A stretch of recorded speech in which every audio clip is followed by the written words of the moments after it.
All right, hi everybody. Thank you all for coming. Today, in this intimate room, we all share one thing in common, and that's we all care about making the Fringe better and keep the process of evolution going. So thank you all for joining us today. Some notes to begin with. Thank you, Sacred Fools, for providing this wonderful base to talk about this. And I think everyone knows that after this, we are heading to the Plunge for a mixer. I don't think people necessarily need directions at this point to where the plunge is. Go that way, out the door. It is a revenue share with the Fringe. So think about every drink you buy, you are giving a small donation to the Fringe. Another reason to thank Sacred Fools for helping us out here. So yes, there aren't any specials per se. That's because the special part is you're making a donation to the Fringe, which is wonderful. We are being recorded. Hi, everybody. Okay, hi. So just so you know, you've now all quietly consented. We have a survey in the wild right now.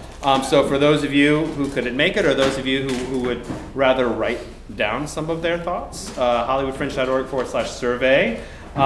We take your comments very seriously. So yeah, please provide as much information or as little information as you like. And yes, some talks about today that I want to stop talking so much. It's great if this can turn into a conversation between people. Like, that's fantastic. It doesn't have to be incredibly formal. I'd say this to everyone in any way giving feedback. Like saying something is wrong or bad or terrible or is helpful. Saying things, there's a problem here and here's a few ideas of how to fix it, it's even better.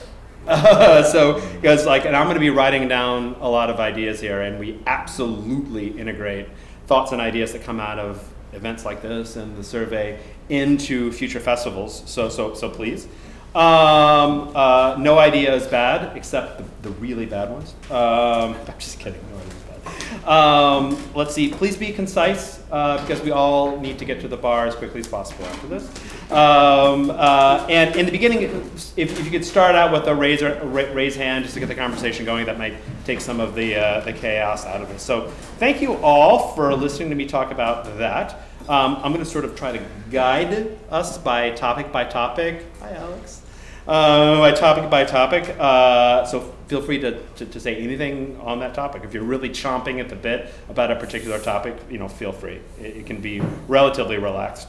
So let us begin at the beginning with registration. Thoughts on the ease or complexity of registration, the general pricing, the cost. I know we had a slight registration cost rise this year. The various communications regarding registration and the support that you got through all of our various channels through registration. Does anybody have any thoughts before I start calling people? Yes, in the back.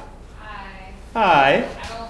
This isn't a really, really bad question. I was not part of the Fringe. I saw several productions and absolutely just fell in love.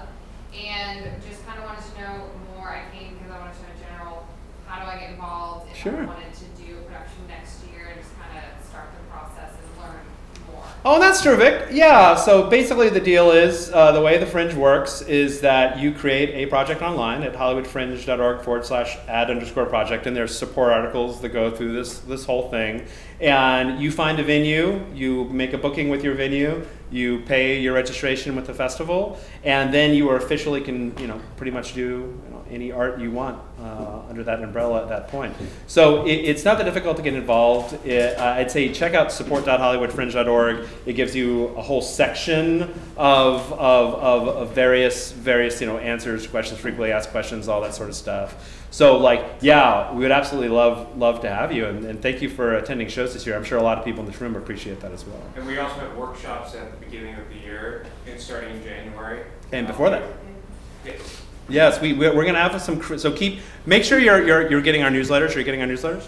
Yes, that's how I found out about this. That's terrific. So yes, if you're getting our newsletters, you'll also learn. This is for everyone to know. We're going to be announcing relatively soon our creative workshops for the fall. So the things we do in the fall right now generally revolve around the creative that's evolving right now. And once we hit the next year in the spring, we focus on workshops in town halls that involve production and marketing and tech and stuff like that, the nuts and bolts of putting up a Fringe production. So I'd say the first great thing is to come to the creative workshops, and then once February rolls around, we start launching into our participant workshops, town halls. We have our office hours, community building, sorts of stuff. So yeah, please, thank you so much for seeing shows. And yeah, by all means, and if you have any questions beyond this, when I'm asking people to ask, or email support@hollywoodfringe.org. Yeah. Any questions about our thoughts, feedback about registration? If not, we're just going to be whipping through this really quick.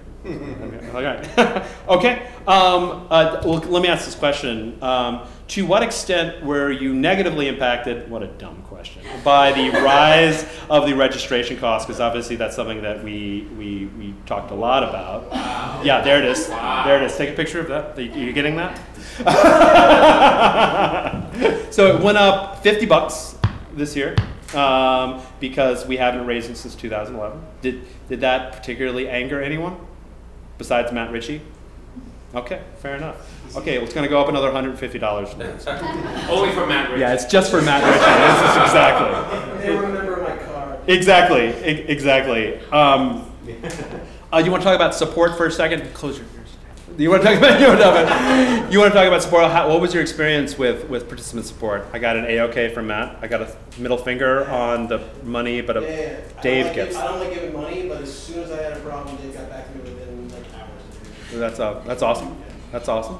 Any other experiences with support? I have some issues about support, but in a wider context. Give me your wider context. You know, I always try to see the international shows, and I try to see the out-of-state shows. Yes. And this year, they did not do well from what I saw. From a financial perspective, collecting seats, butts and seats, that's right. Butts in the seats. Right, sure. Now, understandable that it is the production team's responsibility to go out and beat the streets and put those cards in hands. They're at a disadvantage. But the international shows and the out-of-state shows, they don't get to come to the office hours. They don't get to integrate into the community, which is a disadvantage for them. A great disadvantage. Yes. I went to see Beyond Glory. Steve Scott, who's been here before, he did Secret Honor a couple of years ago. Beyond Glory was a great little show. I regret that I saw it on its closing night, and the three of us gave it a standing ovation. Well, that's terrific. But yeah, it is the problem that there were only three. Yeah, and his audiences were like that. Did you have any, because this is something that we've definitely put thought into, is like, to what extent can we try to minimize that disadvantage? You know, I think that by making the community aware of these folks coming in, you know, here are the international shows, here are the out-of-state shows, right. Here are the ones that you may have something in connection with, and to sort of, you know, to give them a heads up about these people are coming here. Yeah. Let us give them some love. Also, you know, just for the future development of the Fringe, what we want is if somebody comes from Ireland and comes to LA to do a show, when they go back to Dublin, we want them to talk about, oh my God, you know, I got there and this community embraced me, oh my God, yeah. The level of talent. We don't want them to go back there and say, oh my God, I had 3 people my closing night. Certainly not, right. You know, and that, you know, I think is something that should be cultivated, you know, agree. to integrate them into the Fringe community, because let's face it, that's the you know, that's the spine of it all. I also took I didn't do a show this year. I was doing a thumbnail survey though of people all throughout the Fringe, just talking to people. I would say about 65 to 70% of the people who I talked to were here for one show. They Yeah. knew somebody, you know. You're saying, how can we get them to go to more shows? Right. You know, that is, you know, because once, you know, Ron Saucy, you know, in his 10 rules of being a successful producer, once said, if I get somebody's butt in my seats 3 times, I own their soul. Right. You know, Is that illegal? I mean, you know, it's the sense of you know, if there were some way, I mean, back in the days when, you know, you had, you know, the Amundsen and the Dorothy Chandler doing, you'd have like the subscription ticket where you would, you know, you could buy like, oh, you want 2 musicals and a comedy, or you want all straight classics. Right, right. You know, if there was some way to have a big bang ticket where you could buy a ticket that would get you into 5 shows, maybe 5 shows that have, you want musicals? We got musicals. You want one person shows? We got that. Some sort of pass. Some sort of pass that will encourage them to come back. So let's take those as 2 challenges. So the first challenge is the question of how to give more help to even the playing field a little bit for out-of-state artists. And I think you had I have a thought on Yeah, that. please. Because most of my audience, right, 80% of my audience came from Office Hour, 80% easily. Right. Just meeting people and meeting them across the line. Right. And so I would wonder that people who are coming out of state who don't have that advantage, but if they had a proxy, if they had somebody in the room who was pimping for them, either somebody from Fringe or somebody like you get a volunteer to go, hey, look, there's these guys going to move on and they do a cross-pollination pimping, so they got somebody here to actually do that legwork Right. for them is one way, and then another way is, you know, more of a pain in the butt, but if you got international people from all over the place that can't come, you can Skype them together so they can have their own sort of Support group. support group sort of thing like that. And I think So just that's- raising the consciousness of the community that you have these people coming in, you know, extend yourself. Right. So it's interesting, this idea of proxies, kind of like what we have in the scholarship program for mentors, right? But you have community members that kind of would sponsor, not sponsor, but as you say, People proxy, who- yeah. People who've done Fringe a number of times, you go on and just sort of. Yeah, like, and help them, right, and sort of, just out of, I'll definitely get to you, just out of curiosity, thinking as a capitalist, what is the benefit, besides just being a good person, to do that for the sponsor or the proxy or what have you? Similar to whatever you'd have with the scholarship program. Right. I mean, there's like, I don't see a financial thing necessarily, but it's like, do you want to be a part of the passport program, where we're going to be. Good name, Richie. That's Fringe Good name. Right now, you don't. We're going to give you a quarter-page ad in the guide. Is always like a great, you know, Yeah. something Almost like an interesting. exchange program. Yeah, it's Right. Look at the ideas flowing in this. Yeah, exactly. I mean, it's something that you could get that's got some real value to it that doesn't necessarily, I mean, I don't know how any of those things affect your bottom line, but. Right, I think, no, it's fine. And you can get 2 or 3 people who do the same thing as scholarship. Especially online ads are one of those things that like we can give out. Like that's an easy thing. You had a comment, I believe. Well, just to follow on what they're talking about. Yeah. I mean, another thing you could do is kind of have a buddy system. Right. In other words, you're ambassadors to the people that are coming from out of the country. What's in it for me and something like that, if I really think about that, is I get to meet these really awesome people from another country. Right. And maybe get a window into their world in their Fringe Festival and the possibilities of maybe going there too. So there's a cross-pollination possibility as well as a support possibility in terms of getting butts and seats. Right. You know? One That's of the interesting. people who I extended myself to was Made for Each Other, which was at Studio C, a New York show. They came in, nothing, you know, great little show. I extended myself to them, and now I have an invitation from the playwright to join her in Edinburgh next year and be introduced to the press corps over there. Very cool. So That's great. I mean, I think there's definitely so yeah, I mean, something, yeah. so there is like, you know, Right. You know, goodwill is the coin of the realm. So yeah, I think so. Problem. There was a yes, Bruno. Well, I was going to say, adding to that list, and this ties in a little bit to the next question, the next part of what Ernest was saying, which is I think a really big thing. But I think certainly the venues themselves can do a little bit more to draw attention to the shows themselves, to the out of town shows. I kind of took that on myself for Pretty Witty Nell. Kind of wish I'd done that for the show from San Diego, where they really needed a mentor. They just didn't get it, how to get an audience.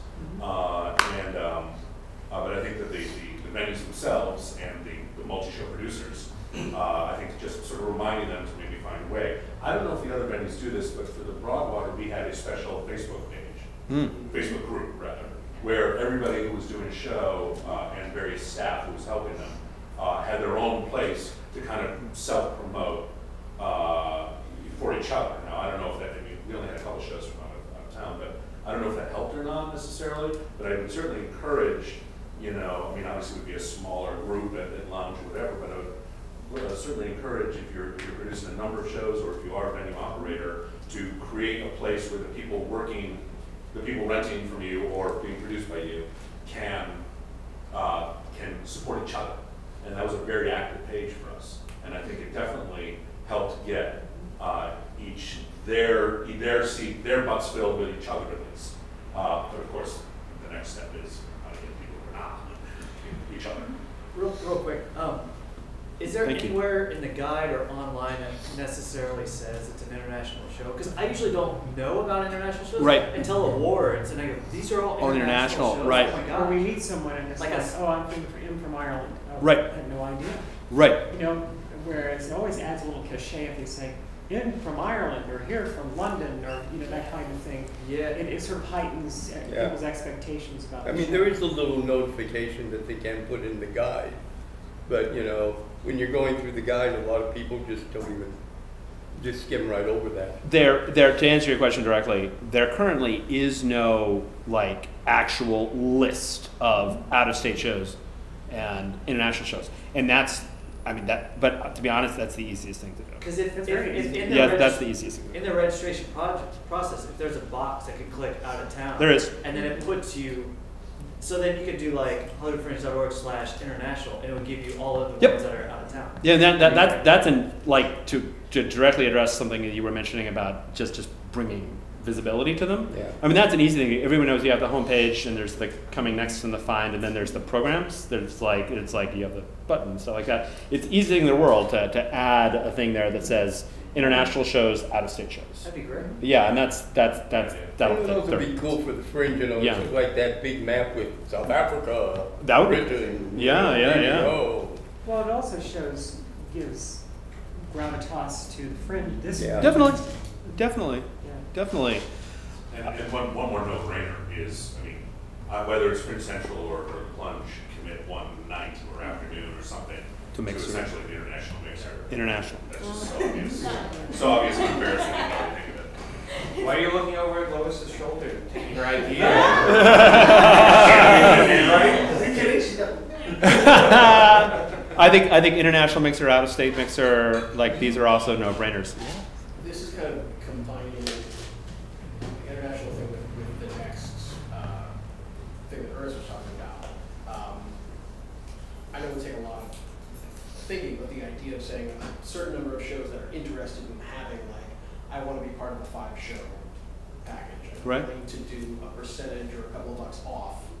And you purposefully say, if you want to get a part of all of the Fringe, there's going to be an international show, there's going to be a comedy, there's going to be a drama, there's going to be a this, there's going to be a whatever. And have certain shows say, I want to opt in to this. It's Right. an option for you to get audience that you might not get otherwise, and you purposefully get a little bit of everything, rather than saying you just want, maybe you could extend it, say, I just want the comedy package, or whatever, but that's a lot of work. As opposed to starting off with Right. an option at Fringe this year is, would you like to be part of a package? How many shows or seats would you like to do, and here's how much you'll be taking off that kind of thing. At that point, it becomes like VODs, where you can do you have to pick 5 of these. Right. There are 30 different items, but on your Fringe Pass, you get 5. So choose 5 of whoever has opted in to that. As I understand, Toronto's Fringe has like, you can buy like a $50 ticket. Right. And that will get you into like 7 or 8 Well, shows. Toronto and a lot of other fringes, we have a problem. We have a couple of problems that they don't have. One is your show might be $5, your show might be $50. Right. So it's hard to find one pass that accommodates all of that. Where I think Toronto, all the shows are the same price, so it makes sense. That's where, like, right. If you ask people to opt in, say, here's what we are offering. Right. Here are the benefits you can get. Right. Here's what we're going to do. We're going to charge X amount. If you would like to be a part of this, please let us know. Right. So To be part of the program. So you're It would always be a fixed It'd amount. always be a fixed amount So, of opting. A good trader for marketing. You give us 5 seats and we will blast your information all over as part of the package. So is the idea, just like thinking of how this might work, is that to be a part of any individual package, you would need to agree to a fixed payout of X, $9, $8 a ticket, or something. For those particular seats. You commit X seats to that. That's from a participant perspective. And from a patron perspective, there's a number of ways you can do it. It could be a specific discount code that automatically like you have like 5, like a punch card. You have 5 or something like that, and you can choose. Yeah, the idea is good. The idea's always been great. We've been trying to wrestle with this pass concept since the beginning. When you get down into the nitty gritty of the execution, integrating it into the ticketing system, like it turns to be that the trick is always how do you make it simple. You know, and that's the trick. Toronto is the benefit of it's simple because you just like ding, ding, ding, ding, ding. Those are my 5 shows. You know, and we can. I can see different ways that this can go. The reason we haven't done it because it comes up at every postmortem is because the execution is challenging. I mean, and that's not to say we won't do it. Yes, Dave? I mean, honestly, I think the way to do it is much less a discount code and much more like an interface that would be like, okay, so there's like a market of tickets. Right. So you buy this pass, and then you could go onto a page at any time and see all the different shows that had opted into it. You Yeah. could search them. You could do categories just like you can anywhere else, and then you would be able to claim tickets from that pool of your allotment, right? That's where I was going to. And people would also be able to, hey, during the festival, your sales for your show in 3 days are a little low. You can opt in right now, you know, and So there's just one pool. I think there's one pool, and I think it's for a fixed dollar amount and it's probably pretty cheap, like $5 to $10. Right. And then, yeah, if you feel like you just want to tap into that potential audience, Right. you can put tickets in there right at the beginning or at the last minute or whatever, and yeah. Yep. I think. But I think the only uncomplicated way to do it is just to make it like pretty, you basically create within this fringe the conditions that exist at these other fringes that have passes, i.e., the same ticket price. Right. Everything's $10. Fringe pass is $50 for 5 shows. Well, right. Or whatever that number is, but I think Dave's right, you keep it lower. And I think you'd also have to make it so that people couldn't take tickets out of the pool once they put Yes. because you'd have to use the size of the pool to limit the number of passes that were available. Right. And currently, if you wanted to do, if I want to do something like Gold Star, I'm going to have to just take 5 tickets out of my own thing and say Gold Star, Gold Star, Gold Star. Right. Because I know they're going to have their own thing. Right. Same situation. I'm part of the Fringe. I'm taking out these seats every single day, which doesn't mean that they're gone because if I haven't sold those 5 seats for the show, they're open to the box office and they haven't been sold. You can get $20 and I'm going to get double my money at the door. Right. Right. Yes, Brandon. I mean, I'm presuming most thought it's already, but Yeah. Sure. I think all the ideas about discounts and rates of getting those audiences in there are great. I would encourage us, and again, this is dovetailing into the wider audience issue, to also, because that's just cannibalizing our own again, which is to me one of the big stories of this year, much along what you're talking about, was that not only is our audiences too much ourselves, but even they won't go unless there's a discount. And it's like, Jesus, So I think one of the advantages of not being part of that incestuous circle is that it might be something from a marketing point of view, and I know we don't have tons of them, they're not super high profile, but from a marketing point of view, it's something maybe that should be on a per ticket basis getting more civilians to pay full price, quite frankly. As if we use that as an outward marketing tool, that's separate from how we get people inside. So I just want to encourage that we don't forget that option as well. Right. So I'm sorry, I missed. I think the premise. Well, the premise being that that we seem to be pretty good at figuring out how to get each other to see shows for less money. Yes.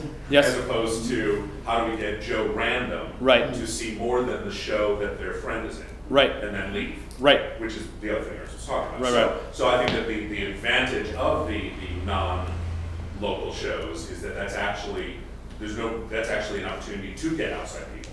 Right. To really make that a specific marketing point and to the outside world and say, hey, this is the only chance you're going to get to see this company. Right. Blah Blah is going to do shows 4 times during the year, not this guy. Right.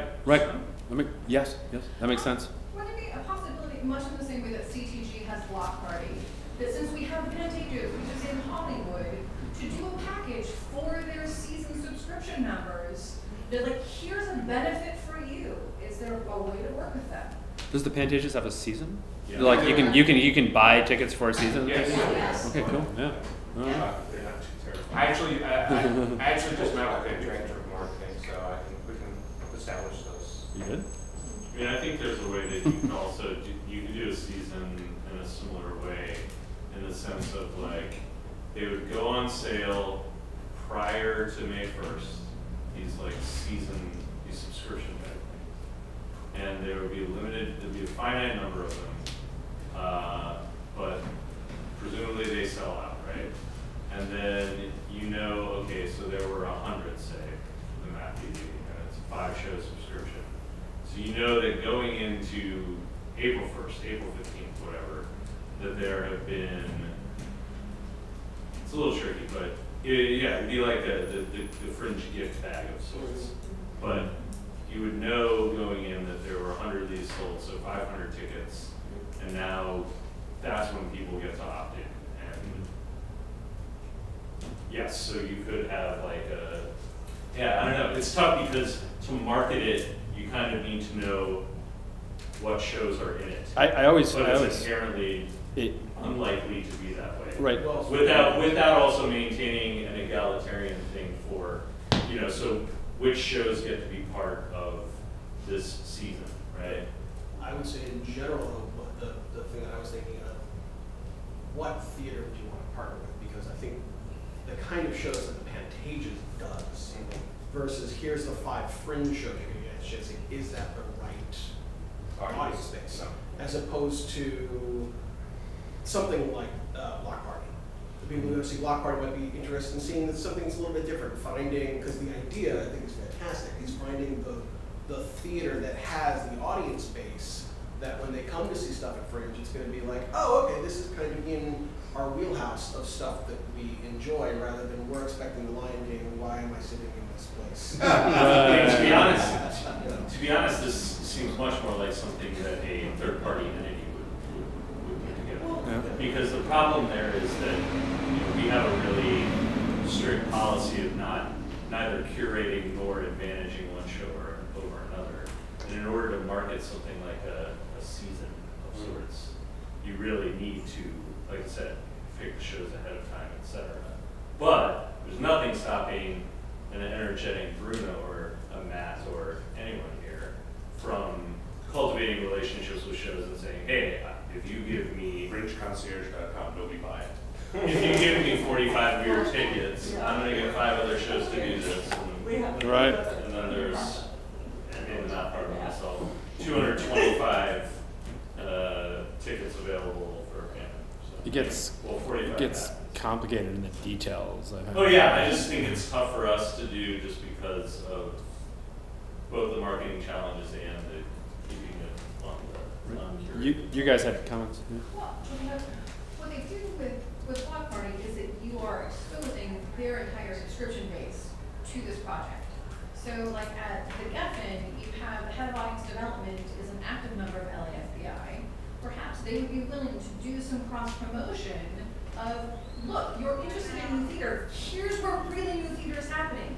Even with Pantages, it's like, you're doing tried and true musicals. Do you want to see something that's new in development and be part of that process? So it's not necessarily us curating and deciding which shows are part of it, but finding a way to get access to the audience lists and getting some promotion from other theaters that are trying to support things, which I think that might be a natural fit with their, you know, with the writer's den that they have going on, or I forget whether it's writer's den or whatever they were calling it. But they are definitely trying to help foster LA-based theater. More about the audiences then.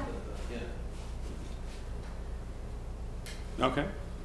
Well, I think it's a lot to think about there.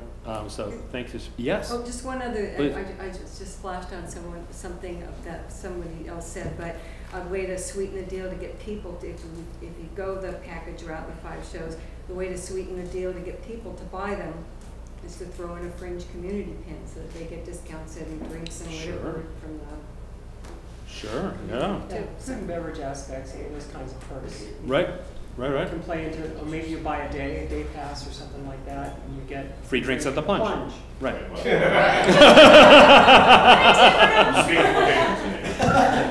So generous. Thank you. That was a legal agreement, by the way, so it's fantastic. Yeah, I think that's great, is like incentivize with perks that you get along with the package. Right. And like the easiest thing is the button that comes with that is an easy thing. All right. I have one other thought. Oh, please. Totally, somewhat related, not related. Parking is, of course, obviously a challenge. Now, has there ever been, probably already explored this, but I'm going to ask anyway, valet possibilities? So I'll tell you this sad story. I imagine there was a sad. I knew they had to be. This is the year that we decided that we really shouldn't get involved in businesses we don't understand, and parking is in Hollywood is apparently one of them. Because we thought like, hey, we get this $5,000 parking space for the whole thing. This is easy money. How are people not going to park there? Here's what happened.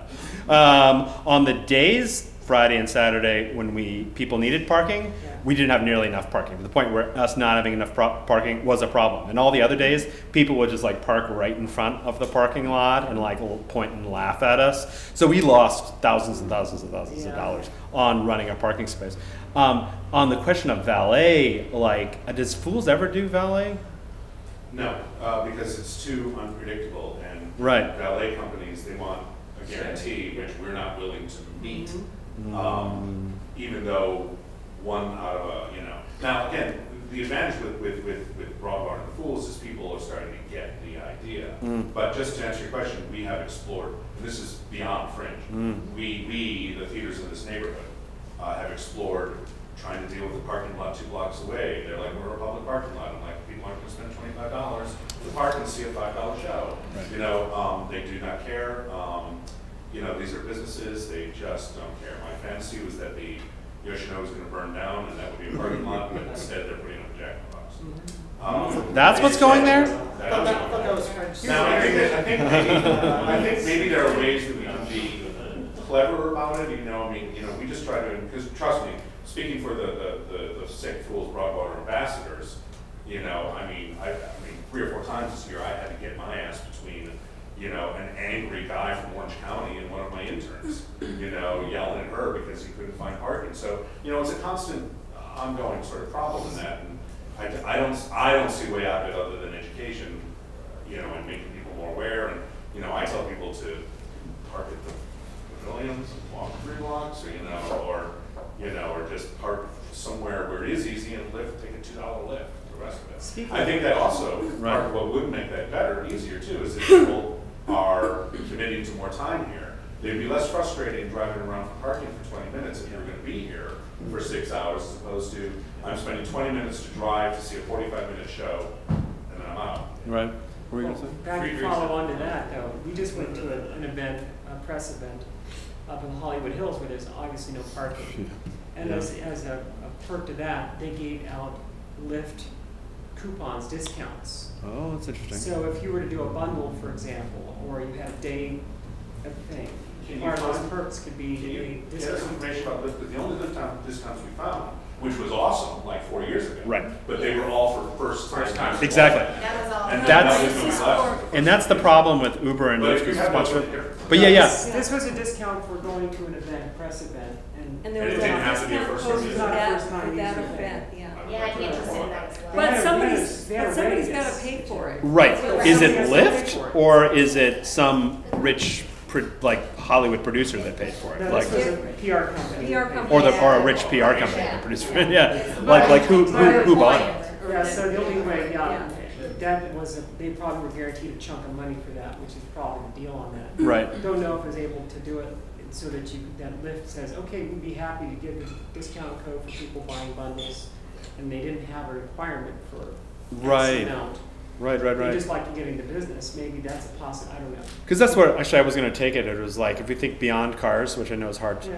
to do in LA. You think like beyond cars, like public transport or rideshare or God forbid the scooters or something like that. It is just like how can we try to leverage that infrastructure? And like just like Bruno said, the challenge with sponsorships from these ride sharing companies is that all they're giving out, at least as of last year, and Lois is nodding her head, so this is recent, is if you're a new rideshare user, my question is, who exactly is that? Yeah. You know, like who's going to see a Fringe show? Yeah, John.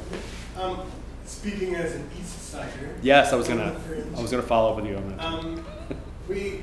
Before the Fringe, I talked to several people about the possibility of a hop-on, hop-off shuttle, getting one of the old-timey tour buses that go back and forth, because we're a ways down in the east, but there's quite a bit of distance even in this area.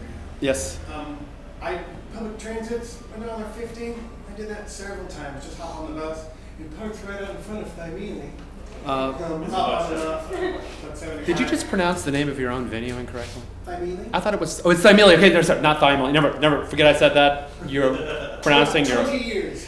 I know. I'm just correcting Quinn all the time, so that's why. Okay. Anyway, so it's. What Lyft did this year, that I don't know if I hadn't taken a Lyft ride in a while, and they were just trying to get me back into the swing of things. Yeah. But they did like a $50. For $50, you get 10 rides. And everything like $5. If it goes over $5, we charge you. Yeah. So They're starting that stuff. For the And then they did like $20 and no rides more than $5. Right. They did that too, which almost coincided perfectly with the festival. I bought it and I did a lot. I just ran that pass back and forth all over the place. It'd be interesting to be able to. I'll just second on Alex. It'd be interesting to try to like come up with some sort of like at least leverage those packages that exist and present those to people. So we're not necessarily, but like we could theoretically try to reach out to Lyft and Uber again, just to see if there's anything there that's new that they want to present or something that we could leverage. Something. What were we going to say, Alex? I know the city of West Hollywood has a free hop-on, hop-off shuttle on Santa Monica. But I think it stops at like Santa Monica and like La Brea. Yeah. Yeah. And we have Dash. Yeah. From 1 month to they keep bringing it all the way down. Yeah, exactly. Do a Fringe party trolley. Does, oh my God. Does Dash go to Thymele? The Dash bus? I don't know. So I mean, it's like, but yeah, on the subject of like the old chestnut of the shuttle, which is I always thought was a really great idea. I mean, you're dealing with there's lots and lots and lots of expenses there. If it's something that the venues want to get together and figure out some sort of scheme on how to do that, I'd be all for it. And I'll bring it up with Greg too. That should be something that could be discussed amongst the venues, and it's something that we could promote. We did price it out. Like We did. 3 years ago. We did. 3 or 4 years Expensive. ago. I priced it out about four times, I think. Expensive. In 10 years. Yeah. I think Insurance. it came out to be about $5,000 for the month. 7. It was 7 Yeah. last time. That was we a did? private company? Yes. Yeah. Because one notion might be that that you leverage the arts aspects of the city Yeah. Yeah. and what they're trying to promote in the city. And this is something that's part of it, especially they have a whole PR organization. The city does. Right. I forgot the name of the organization. Anyway, but they might want to leverage Fringe as a feature of the city, and then maybe there's a symbiosis with using a dash, which is provided by the city, for just running for those periods of time in that area. I wonder, straw poll from those that are here, if there was a shuttle available and that shuttle was cost conscious, like it wasn't a big deal, and your button gave you a significant benefit to that, how many people in reality actually would have used a shuttle? To get down to 65%? 60%? Okay, that's interesting. That's interesting. Yeah, actually, and then over to Thymelian Studio Stage. Is there a building improvement district that covers this area? Yes. There's another one. I think they always leverage downtown one is always leveraging things like shuttles and things like that. Right, and that's interesting. It's to involve the bid in that as well. The bid might be a good resource. They might have connections with the city. Okay. Neighborhood council, maybe, I don't know. Right. Got a little, interest in there. It sounds like this is a perfect project for you to lead. I knew this was going to happen.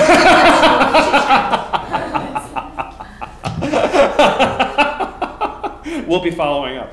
Let's make sure, though, to include, in that, wherever that shuttle goes, to me, the most important thing is it's got to go somewhere where people can park. Right. Because I think that's a bigger problem. And then where is that place? Well, this year we somewhere, with a parking lot. My newest hotspot is a parking lot. The one on Vine? Yeah. So that could definitely be. Vine and what? Well, Vine and Sunset? Vine and Hollywood. Well, Hollywood. City built it was like a $5. It was a $5 parking. Yeah, $5 parking there up there. The city has built a public parking structure right just south of Hollywood Boulevard on the west side of Vine. Is that it? That's also where the subway comes out. Which is actually a great, and the flyaway for people coming.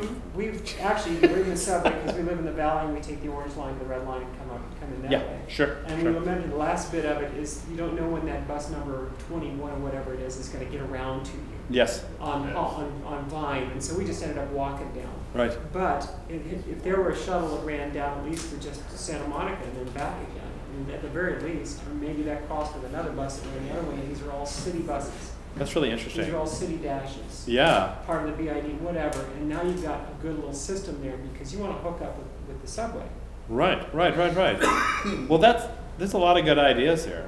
I think we could definitely pursue some of these. Have you ever contacted the LA Tourism Bureau? We've worked with them. Oh yeah. Okay. You've worked with them, haven't you, Con? Yeah. We have. Yeah. Weren't you on some sort of board? Yes. I mean, that's another idea is to pull them in as well. So that's great. Their request, if we do this, we have to record something that says, "You are now approaching." Absolutely. That, by the way, I would totally write it then. Yes, that's true. I'll give a little history. Does he have to be the on the various bus? crimes. I mean, it would be really cool to have a branded bus with like freaks on the outside and the whole thing. It is because that's marketing. Well, you just probably decal it right. for a month. That's the thing. Probably not too hard to do. The problem with parking, I think, like one of the challenges, you say, with parking, like Dave just mentioned it, is that when we try to do something, it's like picking away at like a little thing. What we need is like a massive kind of fix to it. So we'll add these little things that turn out to be ultimately not that big a deal, right? But it's like just having. It'd be nice to have a bus that picks you up at Santa Monica and drives down Vine. That would benefit this venue certainly, but it wouldn't necessarily benefit Thymeli or Actors Collective or other places, people or theater of note. You need the right. Then you need the other direction. Right. Exactly. Which you bring up a good point is that you could theoretically just take a bus. I think the point I'm trying to make mostly is the hardest thing about all this is it's a great idea, but the realities of getting from one fringe show to another. You park at Complex and you're trying to get a show at Thymeli and you have half an hour between the shows. How many buses do you need to ensure that there will be a bus there to get you at the precise time? It's a staggering amount of buses. Yes. So, Yes, that's the thing. If we have one shuttle, great. but like what we need. Do we have the bus, like guide as to what buses are in the area on the website? We put it in the guide. I know it's in the guide. I was just wondering if we could make it a handy resource with that bus parking that we do have available currently as we're like working out these kinks, that it's a little bit easier to access. We can always have a link to LA Metro. Yeah, which we do. But it does. We do have that, but it's also like the ones trying that to on trying to figure out what is the best route if we just have like the ones that are we'll adopt the ones that serve this particular. Yeah. That's great. That's great. Well, I think so far we've talked about parking. We've talked about some form of packaging, which is really a part of a larger question about how do we get the civilians to see more than one show. And we talked about out-of-state, out-of-country type shows. No one has any problem with us raising the price of registration, which is really good to know. Thanks for that. Next year, though. We're not going to raise it next year. Don't worry. Except for Matt Ritchie. Except for Matt Ritchie. $6,000 per performance.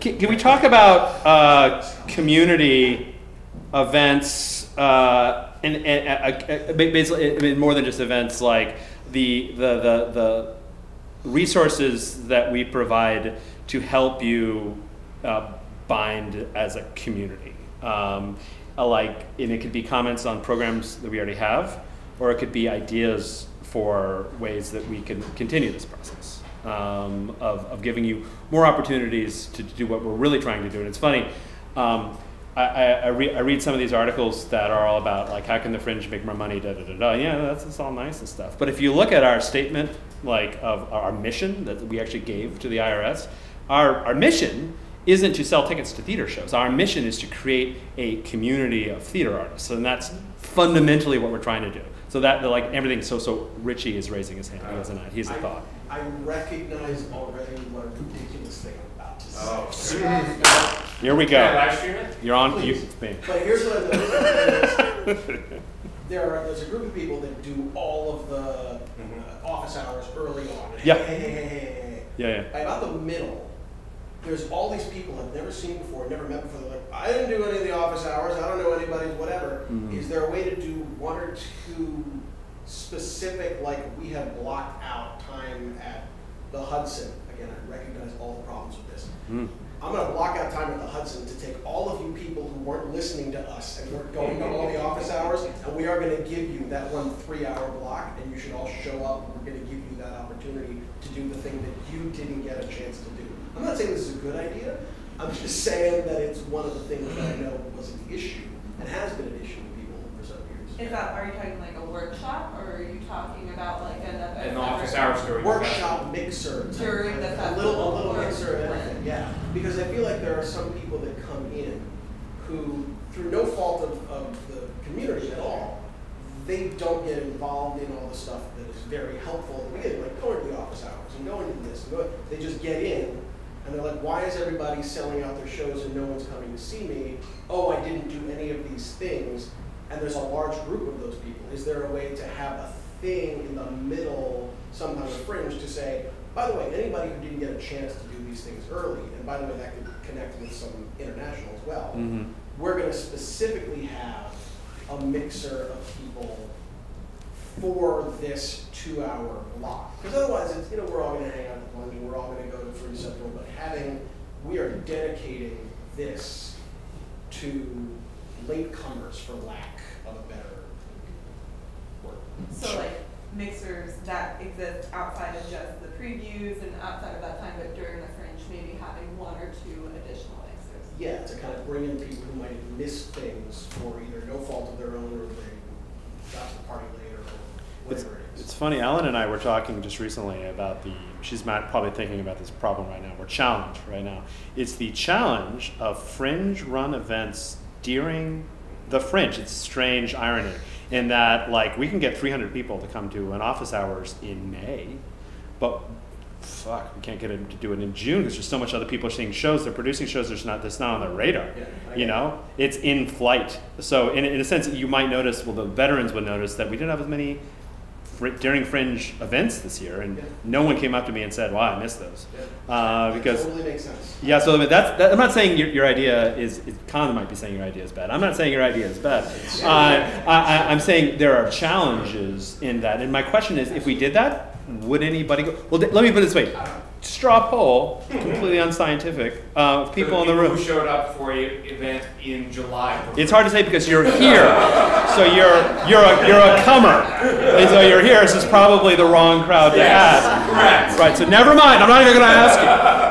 Yes, Lois. I wonder if this will solve the problem, because essentially that's what Fringe Central is. So in theory, I wonder if it's a language change as opposed to creating events. We steer the marketing so that people are aware of what Fringe Central should be. Right. Right. Or even just not doing something specific, but saying, hey, at Fringe Central today, we're offering a blah, blah, blah. For those of you, you're not doing a goddamn thing. You're not changing anything, but you're saying, here's a special office hours for those of you who might which just gets maybe people to go. Right. Fringe Central. Right. Well, let me ask this question. While we're talking about Fringe Central, I'd like to get feedback on that. Like, we didn't have Fringe Central in 2018. And in 2019 we did, but it was smaller. But we also, in 2017, we didn't have the Plunge in 2017 either. So it's like, to what extent, like, because there was the feedback last year was like, we didn't really have a place, because the Plunge opened halfway through last year. 2/3. 2/3. Counting. Wow, exactitude is terrible. And a lot of people's problems was there was no central type meeting place for people to socialize and to get to know each other and to conspire and whatnot. I mean, did you feel that you were at a loss this year for places to meet as a community? I'm going to say this, and I mean, here, I did feel that. This year? The Plunge can't be that. Yeah. It can't be that. It shouldn't be that, but it also can't be that. Right.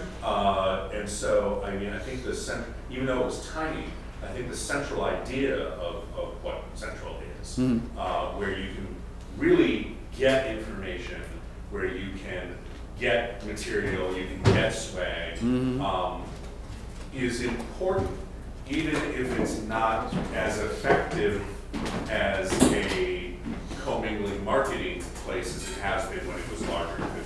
Right. So I think that even if the party aspect of it is somewhat necessarily pared away as it was this year, I still think it's an important thing. That's great. I mean, not that it should. I think it should be more than a glorified kiosk, but because it serves an administrative purpose, certainly, and sort of a wayfinding purpose, that sort of thing. A central base where people is pure French. Honestly, just talking to a bunch of artists, the Plunge was overwhelming for a lot of people.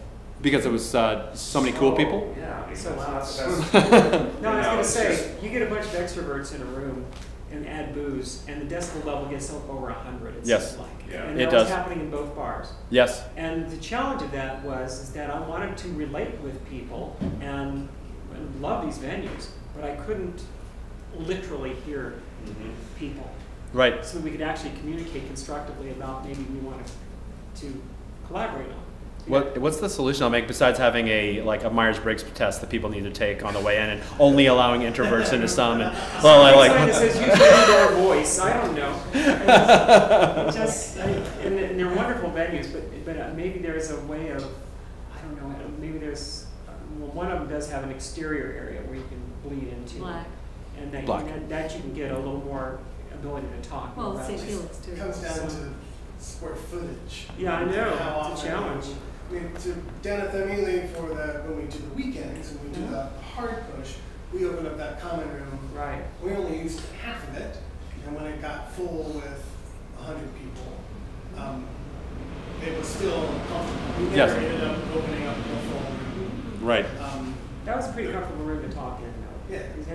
The issue you run into in terms of not having your own space in that room, Monday, Tuesday, Wednesday, there was nothing going on. Like, we rented it out to classes, and there were other non-Fringe events that happened. So I don't know how that translates to a Fringe Central.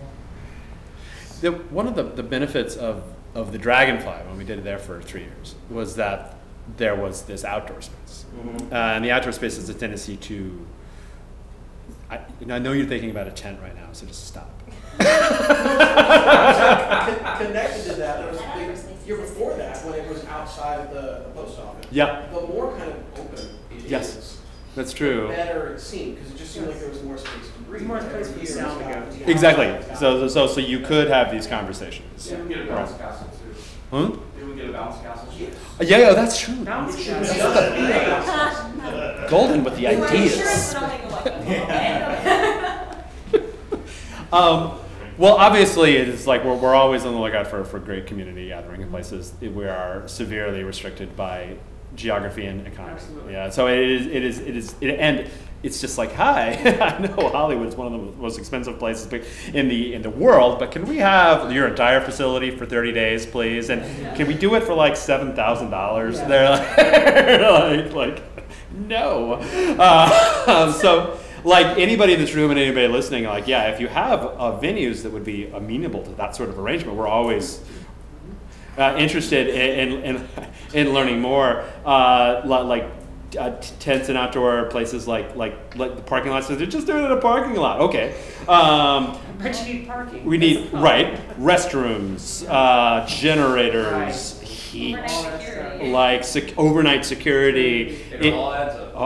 It's like, so what you ended up having left out of the budget is to sort of make a not great environment, because you're spending all our budget on the necessities, right?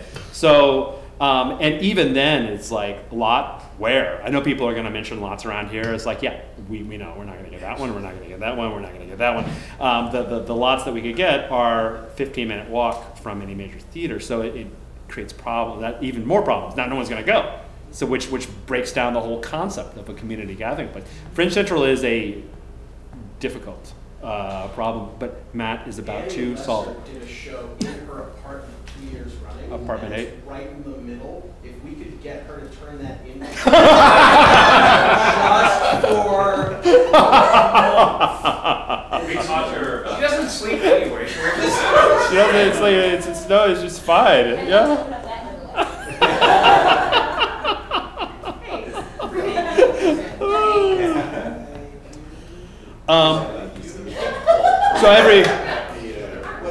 So not a lot of ideas came out of that, but I think that's because it's a really difficult. It's a very difficult. It's a really difficult Same problem. thing with breaking bread too. Yeah. Finding spots to do that. Right. Because that's also where you can have a quieter conversation. You can meet up in the thing and say, let's go talk at Hunter and Charlie's or Eat This. Right, something like that. And it's called Eat This, right? Eat This. Yep. They kind of close early on some days, so it's like, oh damn. Right. But we have Starbucks here. And the food, we do have Starbucks. The food is so good there. Yeah, that's good feedback for the management of Eat This, Lois. Yeah, because I open 5 days a week because I tell them to. We can get 2 more out of it. Yeah. Well, just on Fringe nights, you extend it a little bit so you can get in there and grab something. Because there are a couple times we got down there and oh damn, and the food's so good. Yeah. That speaks to sort of a general problem that we have with people, vendors of various kinds, is they're only so willing to take a risk. Yeah. Like Brazil Kiss was very frustrated this year because, they were frustrated when we had food trucks and we're like, but we don't know from day to day whether you're going to be open. So, and you're trying to play it by day, figuring, oh, there's a big crowd, we'll stay open. So trying to get that kind of commitment. Right. Is very tough. But, we're going to keep working on it. Our fantasy here is that 3 years from now, we'll have it worked out in the city that we can block off Lillian for 1 weekend. That's great. And make a beer garden. That's not going to be quiet. But, but yeah, exactly. Step by step. We worked on doing just that like 6 or 7 years ago. We were talking about blocking off Lillian to do a block party. Yeah. Like seriously, yeah. And it's something that it would be great if everyone could continue to think about, because you bring up a really big deal. Is that if the core of our mission is to create community, and there's various ways to do that digitally, but to do it face to face It is like it has certain requirements, and those requirements might vary from person to person. It's like some people like the loud ass crazy atmosphere, you know, and the party atmosphere. They're all under the age of 29, but yeah, they definitely they definitely do. And then other people like the more quiet, intimate atmosphere where you can have a real conversation with just a few people, as opposed to hey like that, right? So like, what's the solution there? And the solution was easier when we had massive spaces for Fringe Central, you know. But that's just unfortunately, you know, part of the economy. Has made that relatively difficult. So there's a link that's going to be very helpful, which is HollywoodFringe.org/donate. There you go. There you go. Anyone who wants to give us 20 grand, like, yeah, you want the arc light for the entire thing? Like, yeah, we can do it. Yeah. A little bit tangential to this. Yeah. And that is, also, I maybe one would help. There are some places to go eat. Like there's pretty good places over by the Starbucks. I forgot the name. Hunter and Charlie's. Yeah, and that's a nice place. And there's Grub, which isn't too far away. Right, and I think a lot of people, especially people who are coming for shows, are, you know, they're kind of a dinner and a movie kind of vibe that they might be in, and they're not sure what's around. Right. So supporting that kind of awareness, but also I noticed that there wasn't a kind of a wayfinding scheme up and down the street. Like arrows. Or signs. Signs. Or working with the city to hang a couple of things up on the light poles to sort of identify the district and to sort of knit the place together as a campus visually. And it can take, sometimes it works, you can see, it's just like that, there's some gaps, like you have the complex and then you come down here and then in between there's like nothing. Right. But how do you get people aware that there's something beyond that nothing? Right. Like a map of the fringe zone in the guide. Which we have. Oh, you do have. Oh yeah. Last pages. But I think But it has to be, there has to be a certain amount of street communication going on. Yep. And so how that works, working with your fellow businesses to post near there, on there, or working with the city to put things on. That's true. That kind of thing, so you can theme it a little bit. Yes. Challenges being is. Keep in mind that Santa Monica Boulevard is actually Route 66. Yes. Yeah, which means we're dealing with State. federal, state. Yeah. I'm sure you are. So it's not undoable, but the amount of bizarre catch-22s that you step into immediately are massive. But there's got to be something we can do that's more street side. Right, it could be street scale, it could be sandwich boards, it could be posters, it could be something at that scale. Banner. You know. I mean, what makes it. I love to just throw out challenges. Additionally, the challenges is like you also have like places like Studio Stage Thymele and Theater of Note and Actors Company that wouldn't necessarily benefit from that. And when we do something, we try to make it benefit everyone. For everybody. Exactly. So that's one of the challenges. I really like the idea of more things in the street, though, like helping you get along. Do you have something, Ellen? Yeah, I just wanted to know if anybody ran into the Hollywood Fringe street team and if they have like any wayfinding experience with that, and like as that's been like an expansion and a change every year as we have a different Fringe center. Right. I just wanted to know if anybody like ever saw it, and like it did happen. And Yeah. Because when Christina does that, and she's got Did anybody see us? that might be in this room to go and talk to people and be like, and this is around here, this is the guide, and kind of showing things. Did anybody get interact with that? Well, there is it is sort of frustrating how there's a wall of oblivion that you hit. A wall of oblivion? Yeah, I mean, That's I went into the name of my autobiography. Yeah, I went into Starbucks before the official opening. Yeah. And explained to the entire cast what was going on, and they're looking at me like, "Wow, from Mars." Right. Oh, you mean the crew at Starbucks, the employees at Starbucks? I found that pretty consistent. You know, different places that I went. Now, part of it is that the city gives absolutely no sort of real rah-rah behind this. Mm-hmm. You know, which is, you know, when you consider that the 1 month in Edinburgh earns upwards of $10 to $15 million. Mm-hmm. You know, but you know that has to do. I mean, it's also in the DNA of LA. You know. You know, they don't, you know, I mean, when I produce theater in this town, I still find 80% of my job is going, no, it's not a movie. Right, sure. Yeah.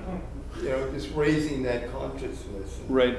But yeah, I heard someone say banners around as well. It is like there was the Battle of the Theater Row medallions, which I know Matt remembers pretty well. Like there used to be medallions up and down Theater Row that said Theater Row. I think there might be still a couple that they see. There's one in the vine somewhere. Oh, there you go. Yeah. Yeah.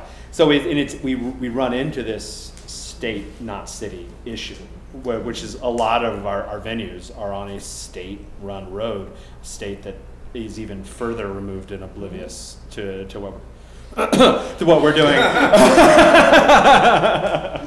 State's giving us a little money this year, so I want to say good. We love the state of California; they're incredibly supportive.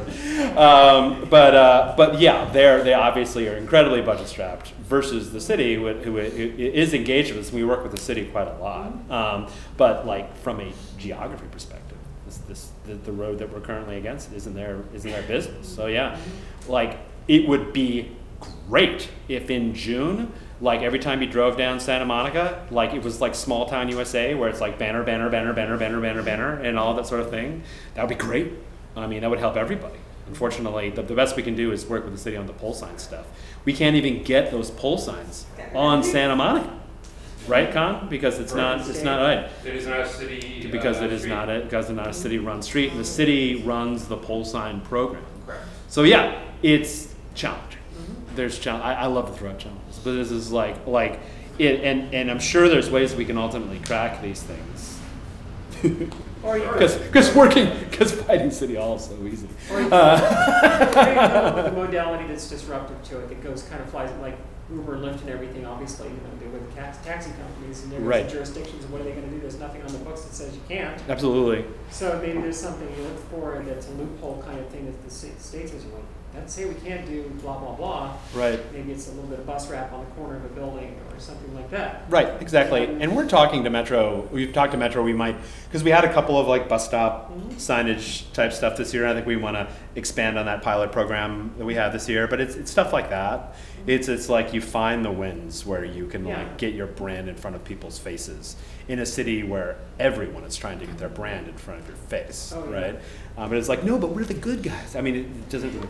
The people. A certain amount of repetition, of course. Exactly. And then you have the street team. They were wearing T-shirts, weren't they? Yes.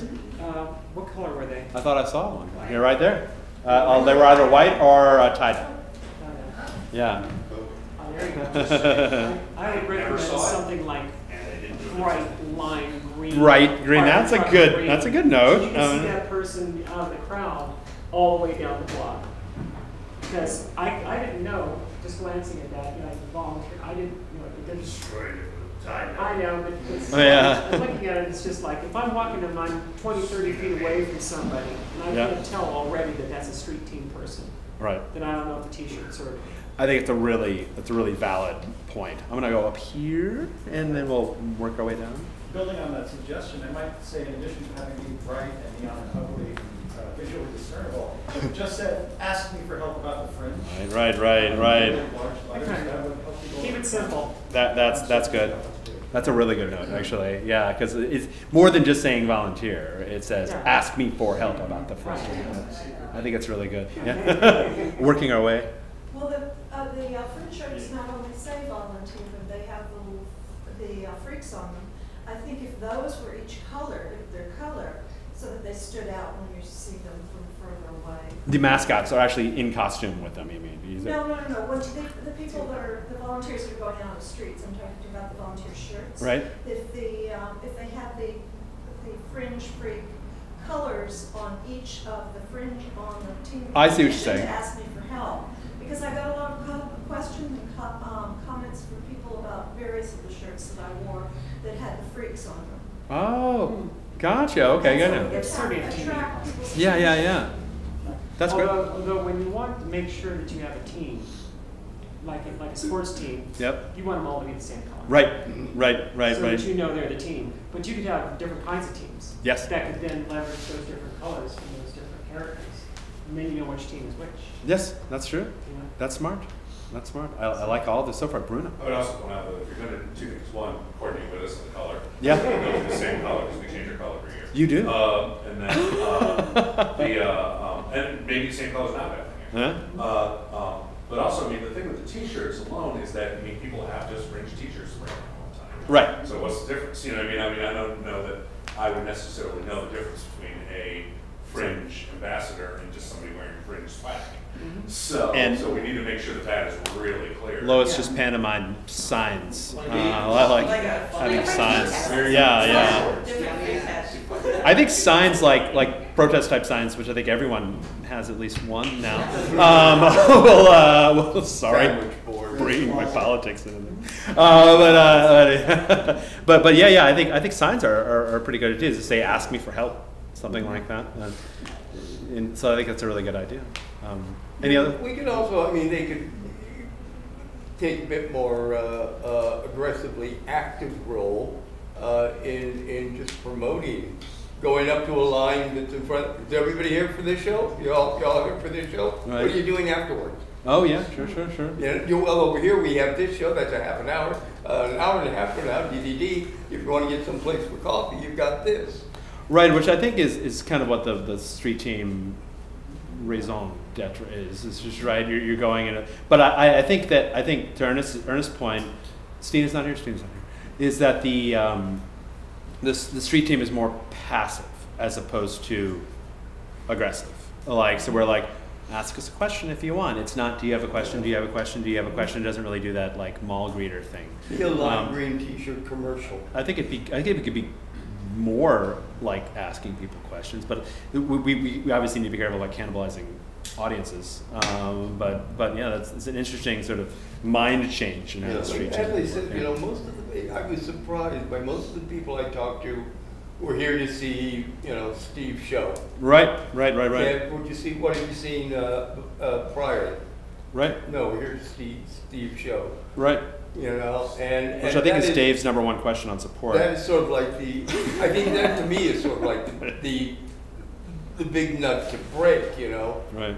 Once we get them here, is keeping them here. Now it's nice that there's little eateries popping up. I remember before the Fringe, one of the big problems with the little theater ghetto here is no place to go. After the show, before the show, you didn't have. Which is changing. Yeah. And there's some really nice little places to munch around here now. Right. But yeah, I mean, I think, just the awareness that there's more than your friend's show. Mm-hmm. And you really should check it out. Well, I think a lot of the venues have done a really nice job in doing those pre-show announcements, recordings, reminding people. I mean, does Sacred Fools do one of those? Mm-hmm. I believe it has a sexy voice involved. Oh, really?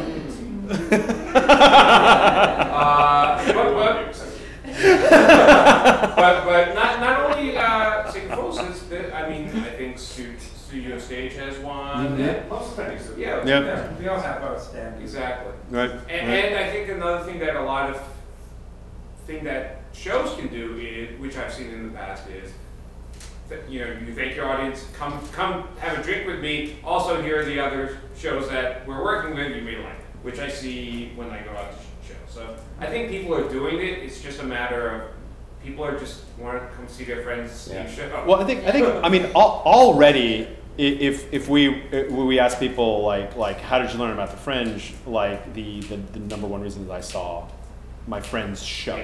So I mean that effect is already in play. The question is, how do we continue to take advantage of that, right? And then there's the digital hooking into, like, one of the things that we're going to be, one of the ways we do that is if you buy a ticket online, now you are subject to all of our marketing blasts from that point on, which is a part of the equation. It doesn't solve the equation at the door, but we are working on a solution to that as well, of how do you capture the people at the door that are just coming by and seeing it and put it into a database so we can continue to market directly to them. We probably will have a solution to that next year, but like keep building these ideas. You bring up one of when we first, 2009 town hall at Theater of Note, when we first announced, 8? when we first started talking about it. 9.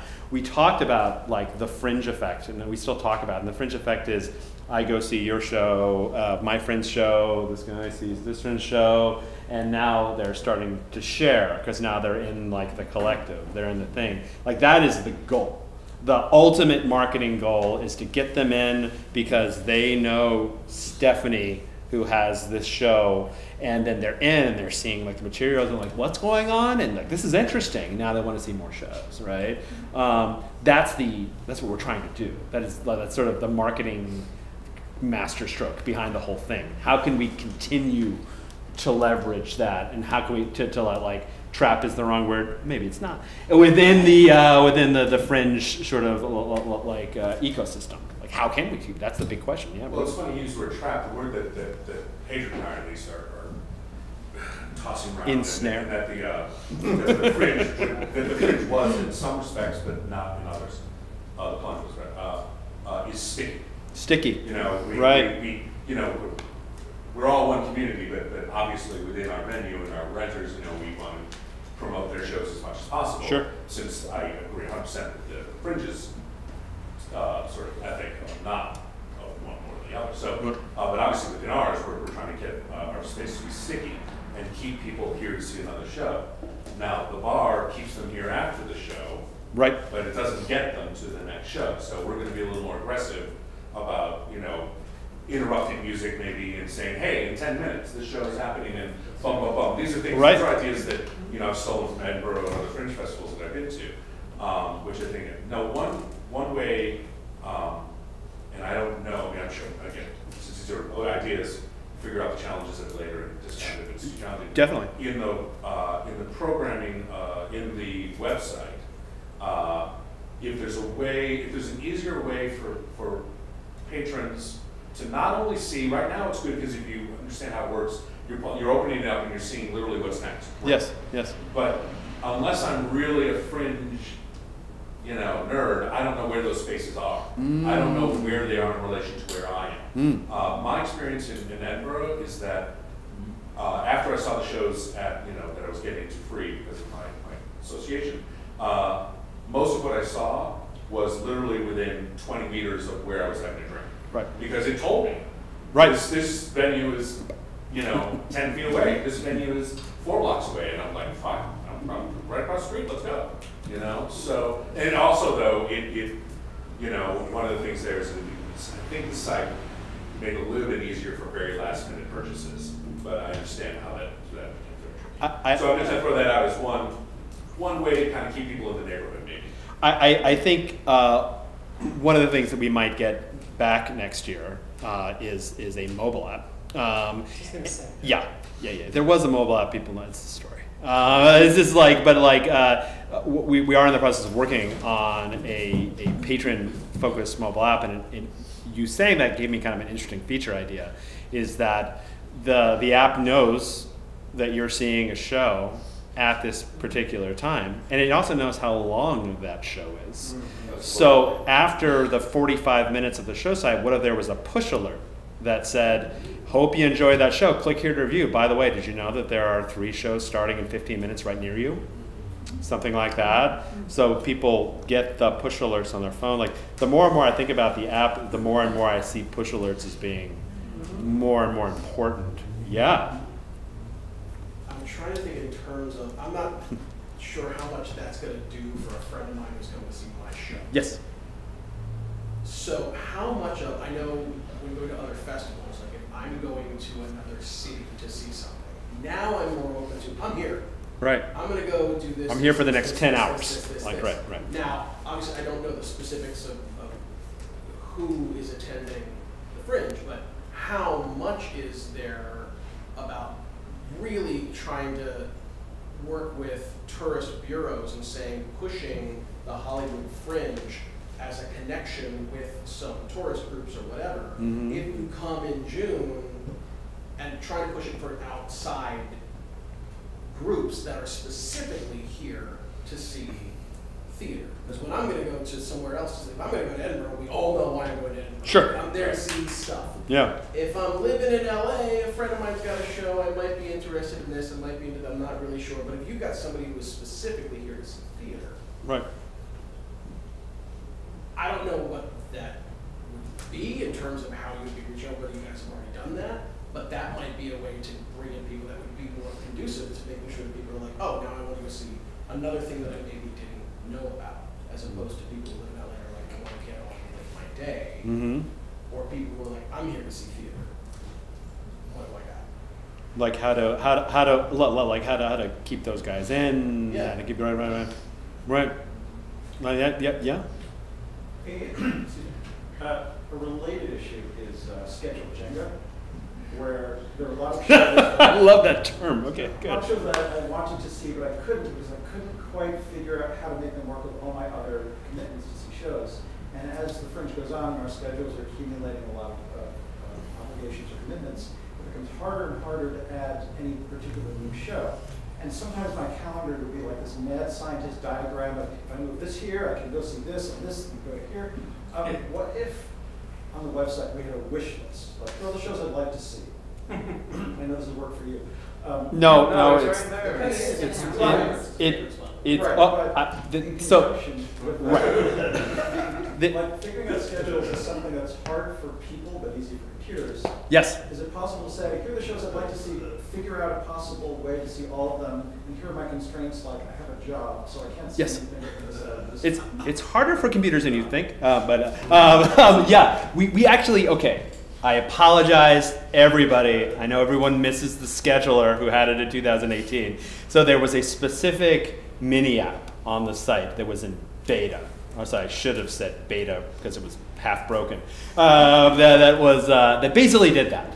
It comes back to this problem of taking something incredibly complicated and making it simple, which is something that Apple is very good at, because they have extraordinarily high-paid engineers working on it. It's difficult. But yeah, it was basically exactly what you're describing, is that you can see your whole schedule, you can see where their gaps are, and the future releases we're going to say, here are suggestions to fill the gaps and stuff like that. You can see your whole thing. You can create a wish list. You can hit one button and buy everything in one swoop.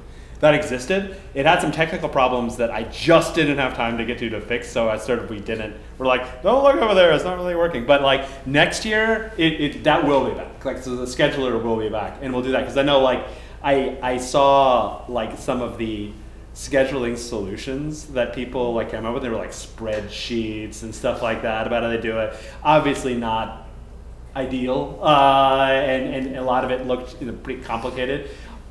We want to bring that back. It's just a question of figuring it out. But it's difficult to make something that complex simple. So what you have is a big fringe nerd, like a lot of people in this room would get it and they'd figure it out and they'd use it. The trick is to try to get the non-fringe nerds, or the not even computer nerds, to figure out how to do that. So yeah, you're absolutely right. I think with the complexity of something like this, for people that want to see multiple shows, there needs to be something like that. So I saying right now, it's coming back next year. But yeah, thank you.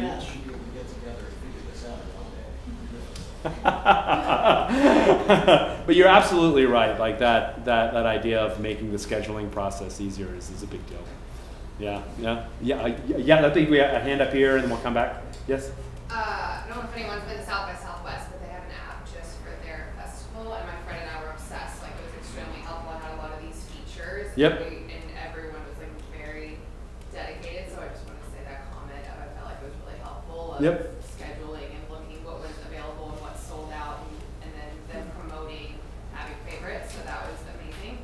And I'm just curious. The question is a lot of comments about theater goers and how to get those. I'm curious of how much promotion or activity there is from people who are in film and television. Is there a lot of promotion? How many of those people are, because there's a lot of people that love television, film, and theater. Promotion to the film and television industry, you mean? Yeah, just anyone I think in that industry, anyone watching, because I guess it's a term that we use, but everyone's like, oh, theater goers or theater, and so I'm just curious, as a broad spectrum of who else is being. Historically, most of our efforts towards that particular sector have been come to see shows because you might want to cast this person, or like producers come to shoot shows, or agents and managers to represent and whatnot. There hasn't been any much direct marketing to the film and television industry, specifically sort of as a general come see the Hollywood Fringe Festival sort of thing. I mean, but it's an interesting idea. It's definitely an interesting idea. But it's like one of the things we want to focus more on is getting more industry involvement for the benefit of the producers and the actors and the designers in the festival from a career perspective. But yeah, it's an interesting idea, leveraging them as a source to bring into the festival proper as well to see. We had one, yes? Two-parter. So I love the idea of like the push notifications. You just saw this show, here's what's next. But the people who will actually like to plan a little bit more, when they get their ticket and they purchase it and they're getting that email confirmation of purchase, is there a thing to say, well, that's an interesting idea. These are shows that would work in your schedule. In like the receipt. Yeah, like within the receipt. It's like, look, right. this is an hour after that, so you have time for a bite. So just to let them know, this is what else you could see that evening. That's a really good idea. And then second point is all of this scheduling is dependent on people actually sticking to their run times. And without burning people with fire, how do we burn them with fire? Turn out the lights. That was something I had a problem with this year. Every year, I think, good. This year more than most, I found. You know, to the point where I you know, when I do one of my shows, I lie about the time. You know, I'd say 50-minute show. It's not going to be a 50-minute. It's a 40-minute show. It's a 40-minute to give show. you some 5 minutes at the front, 5 minutes at the back. Right. It's You know, great if you lie short like that. You're guesstimating long, and it's 50, and your show's only 40. It's the people who are doing their shows that are 60 and they're 75. Yeah, I mean that's fucking the schedule. Yeah, and especially and when you're going to the far ranges now. You know, there were shows that I just had to miss because there was no way I was going to be able to get from Studio C to Greg's Theater on Western. Like a couple of venues raised their hand, Bruno. Well, yeah, I mean, because I think, and this can come from on high down, but the only way I see out of that, you know, I mean, other than shaming them once it happens, which I'd rather not be a thing. But from a venue perspective, we certainly tell our stage managers to do this, but maybe we'll just have to make them more empowered about it. I mean, we have had stage managers basically, our stage managers they'll tell the show, you know, I'm going to turn the lights, you know, and, you know, they're always being at 5 to 10 minutes out, you know, in the middle of the run. So, you know, and that's, nobody complained, we're like, well, that's it, you know, we have to cut 10 minutes, you know, because that is the golden rule, I agree with you. So I think that maybe just making sure, and this does then come down to the venues, that all the stage managers, is they do know. Yeah. They know before opening, before previews where they're at. And maybe there just has to be a stronger edict that you know, a stronger statement that then we pass on to all the shows and renters and say, one of your stage manager's jobs is to make sure the show ends. You know, we give them twice as much rehearsal time here, so, you know, there's absolutely no excuse for it. And if the stage, and we'll have to sort of say the stage managers have to let us know if the show's running long, and then we'll have to communicate with them. You know, again, in the end, there's not much I can do on any given night of a show if somebody's, you know, but we certainly do make it known that it's the golden rule. Matt? Is that mentioned in, oh, I'm sorry, wrong night. So confusing. Just a side note with this. Should be a game. Something about this that we're talking about with the stage managers is the adage has always been you have to start on time. Right. When the adage should really be you need to end on time. Because a lot of times the stage manager will come in like, why did you start? Why did you start? Be like, oh, it's just a 50-minute show, and we're going to get them out on time. And so the audience members can sometimes get agitated, they get nervous. I know I've sat in house and kind of looking at my watch, starting 5 minutes late, is it going to end on time? Yeah. So I don't know how that, I mean, I agree, it's all about the stage managers being empowered, but being clear, I'm just tossing And sometimes, I mean, sometimes they're venue employees, stage managers, and sometimes they're production team stage managers, right? Yeah. I mean, and a lot, so yeah, like, I mean, maybe that's something that we could all talk with at the venue, with the venues and the Fringe about, like, what strategies can we employ, and can we, like, come at, so I just wrote a note to talk to Greg about that too. Is this something? Was there a lot, did people find there was a lot of shows that they were late for shows? Well, Ernest was saying that there's a particular problem this year. Yeah, it's because he went to the international shows. They don't. They don't come to any of the pre-events. Well, Richard's gone, but regarding what he was saying about, like, the tourism aspect of it, Matt, I'm also a member of the Theater Producers League on behalf of Fools here in LA. And one of the things that one of the committees we're going to restart, which won't be just for our benefit, it'll be for the benefit of Fringe and everything as well, is a reconnection with all the concierges. I know you guys have seen a lot of cranes out there between here and Hollywood Boulevard. Most of those are hotels. Yeah. Oh. So there are like 6 hotels essentially opening up between here and Hollywood Boulevard in the next 18 months. Is that what all this construction is? That's good to know. It's mostly hotels. There's a Godfrey opening up. There's a Thompson opening up. These are like hip hotels. By the ArcLight, right. Like all that construction around the ArcLight? All that stuff. Oh, okay. Now, I don't ever think people are going to be traveling to LA for theater in our lifetime. I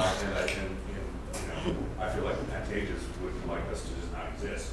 But not this theater, that's a different thing. But I do think, so just so you know, that developing a relationship with those concierges is on the list, and it will be very much about, yeah, sure, yeah, you can probably get the tickets to go see fucking Aladdin. Or if you've got young, hip people who are staying in your hotel who want to experience something really LA-like, this is happening, and during Fringe, we'll definitely, just that there's these things get built, but we'll definitely be coming up with sort of a language of concierge and we'll share that with Fringe. That's actually great. Yeah, that's fantastic. Get them to do it. And to me, I had no idea it's going to work now, because people, LA and the perception of theater in LA is so weird. Yeah. That who knows if it's going to work, but we're definitely going to hit them up and say, hey, it'd be a cool concierge if you send them down there to the plunge, and then the bartender at the plunge will say, yeah, go see the show. But I think you hit on something, like you want to see something really LA, I mean, when people come to LA and they say, what should I do? I go, Roscoe's Chicken and Waffles and the Museum of Jurassic Technology. Oh, Jesus. You want to see LA? Both of those are pretty LA. Single-handedly sings. And the notion of, like, you want to see something LA, here are some, we've got a show with a Japanese Buto actress doing Lady Macbeth. Right. We've got an office romance that's a tap dance show. Right. And on the same level, you come to LA, you want to see movies. Hey, we've got a musical about the casting of Gone with the Wind. We have Some Like It Hot, the stage play that was made into the Marilyn Monroe thing. We'll see what this is, and I think is like, and I'm ignorant. I don't know how concierges work, but it sounds like what Ernest is proposing is like a cheat sheet for concierges, Yeah. Okay. Yeah. Their own personal cheat sheet. I mean, say why it wouldn't work. When I go somewhere else like New York, I always want to do what the locals want to do, but then sometimes if you don't have a good friend there, who do you go to? Or maybe the concierges just think that you want to go to Aladdin, but if you're pushing that and they have the idea already, the concierge don't have to go out and look for it, and someone's coming saying, hey, I can be your contact person, so it's easy for them to like hook up. I don't see how that would be super beneficial. I think that's great. I wrote down Tipla Hotel Concierge. So that's great. And I just want to say one other thing. I'm sorry, but one other thing to this question of how do we get people to see more than just the show, their friend's show. That I think a lot of it's going to come down to whatever we come up with structurally or venue-wise or marketing-wise or sneaky bar-wise or whatever. A lot of it's going to come down to, like, what do you see? I'm only going to see John's show. Well, a lot of this is going to come down to John. Yeah. I think we need to start figuring out ways to encourage and aid the actual participants to not only get people to come to their show, which I think they're doing a pretty damn good job of, judging by the numbers, but to then see something else. Incentivize. I personally, I personally committed myself this year to try to get everybody who came to see Lear Loman to see something else. But the fact of the matter is, most of the people who came to see it were people who were in other shows and whatever. Mm-hmm. So, you know, but I was able to get a couple people. And it also meant sometimes being a little bit weird, like, hey, I'll meet you for a drink afterwards. Here, I'm halfway through my drink. Sorry, I gotta go. Where are you going? I'm going to the show. Come with me. You know, I was like, I thought you were gonna hang out with me for now. No, I'm gonna go see another show. You know, so Right. so I don't know what the answer to that is. But somehow our greatest resource is the participants. Yes. And finding a way to get them, and they're pretty good about at the end of the show or whatever, saying, hey, go see this show, go see this show. But to sort of actively say, for every one of my friends who comes to see my show this year, I'm going to get them to see one other show. I don't know what show that's going to be, but I'm going to get them to see one other show. You know, and it's hard. It's weird conversations, but it's, you know, it's telling people that, you know, meet me and see my show at 11 and plan on being here till 4. Is there a way to incentivize people to do I don't know. That's why I'm throwing that out. Well, I was thinking of this earlier, but along those lines, and that is there a layer in the website that when we book, we schedule our shows, we select our show nights and days and everything for what we're doing, that we immediately start to see the alignments that we've got with other people that are presenting on our same day, and even same geography, so that we could then work together with them to support each other's shows. We know, oh yeah, this show's great. They're having their shows right after our show, and we can, you know. So it's like some way for the participant to know, here are shows that you could help out. You create little sub-communities of people who are schedule aligned and geography aligned. So that they can work together to support each other. We say what's near and next. Yeah, what's near and next. What's near and next. Like, and to let participants know that, to say, did you know that there's a show right before this, right? There's a show right after this. These are shows that you might want to help people in the spirit of community and all that sort of stuff, right? And we get to know each other, and we see each other in office hours and things like that. Right. Oh, your show's right after. Oh, I didn't. Well, then, you know, and then you could help people band together in little subgroups to support each other. That's an interesting That's idea. more community flavored than Right. You know, put some sort I of. feel like the venues do that on. They do. On the scale. They do it on their own venue scale. Sure. Anything we can do to help, because you know, unlike Edinburgh, you know, Edinburgh, you were in the same slot every day, every month. And right. You knew your show before, you knew your show after, and you were a little sub-community. Here, unfortunately, that's not the case. I mean, there's a lot of different ways we can do that too. I mean, you could, for example, just again, we send a lot of emails, so readership is always an issue. But I think if there were a way to easily say, hey, did you know all these other shows have used the same tag that you have used, or you actually have 2 tags in common with this show, or with this show you have multiple dates where your performances are back to back. I think there's all sorts of overlaps and Venn diagrams of how shows can cross-pollinate, but there's some stuff we could do on the tech end to make it more pointed. Right, you can pop right up. You load it in, and all of a sudden, boom! Oh, look at this, and it just gives you the alignments. Yeah, and it happens, you know, in March or something like that. Mm-hmm.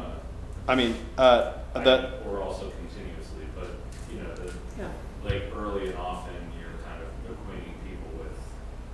Like April's theme is tags. You know, May's theme is schedules, because everyone has a schedule.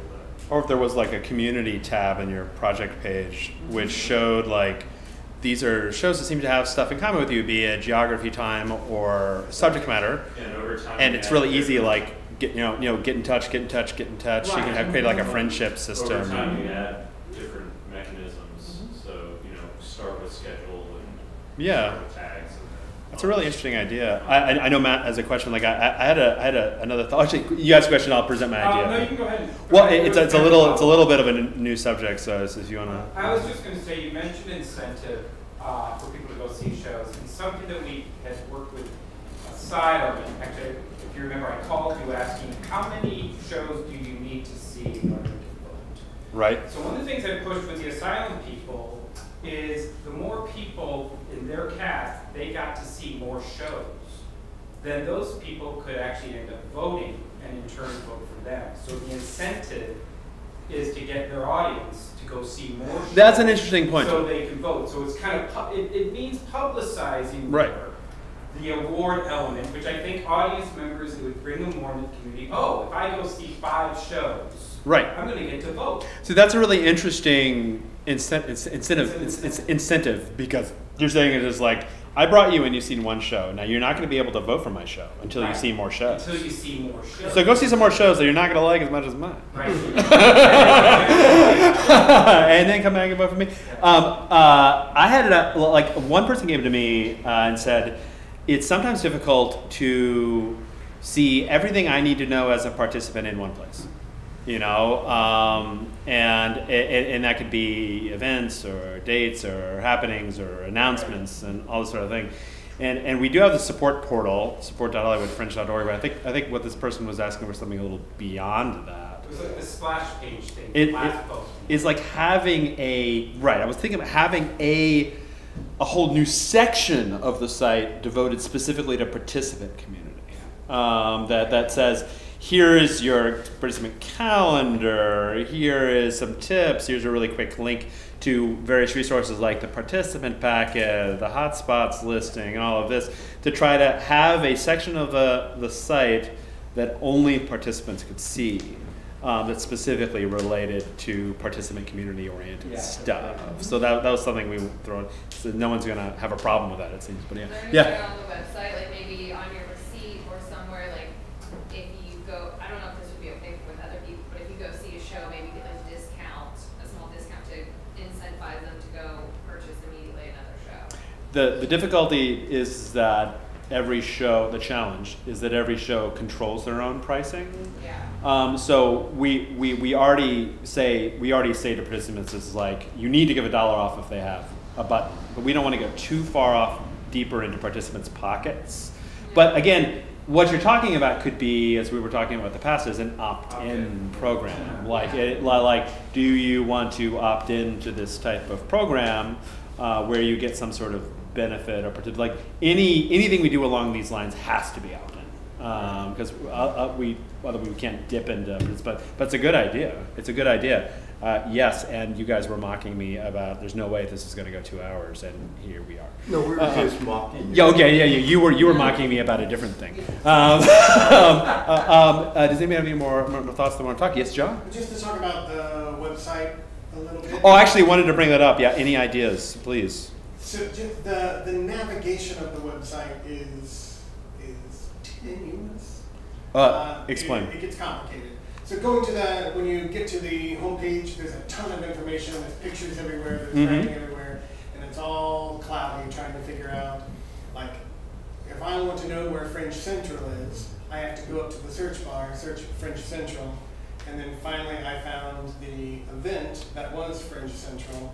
Clicked on the event. Clicked on the ticket, and then I could find out what the address of Fringe Central was. Same thing with events. There's just like, you have to really dig to get into it.